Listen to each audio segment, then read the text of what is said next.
Hi friends, இன்னைக்கு எப்படி mango pickle பண்ணணும்னு பார்க்க போகிறோம். ஸோ அதுக்காக ஒரு மேங்கோ கட் பண்ணி வச்சுருக்கேன். அப்புறம் 2 glasses of water நல்லா பாயில் பண்ணிக்கோங்க.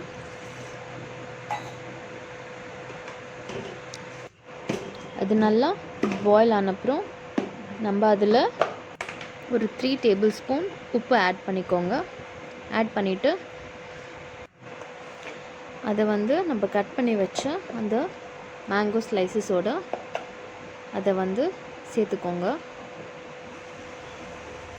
இப்போது இதை ஒரு half an hour ஊற வச்சுருங்க. இப்போது ஒரு பேனில் நம்ம கொஞ்சம் வெந்தயம் ஆட் பண்ணிக்கணும். அதை கொஞ்சம் ரோஸ்ட் பண்ணிக்கணும். அப்புறம் அதோடு சேர்த்து நம்ம கடுகு சேர்த்துக்கணும். இது ரெண்டையும் நல்லா ட்ரை ரோஸ்ட் பண்ணிக்கோங்க. அது நல்லா ரோஸ்ட் ஆனப்புறம் அதை ஒரு மிக்சியில் போட்டு நல்லா அரைச்சி தனியாக வச்சுக்கோங்க. இப்போ அதே பேனில் கொஞ்சம் எண்ணெய் விட்டுக்கோங்க. அப்புறம் ஒரு 20 to 25 ரெட் சில்லிஸ் இதை சேர்த்துக்கணும். அதை நல்லா ஃப்ரை பண்ணுங்கள். இந்த சில்லிஸ் எல்லாம் நல்லா ஃப்ரை ஆகணும்.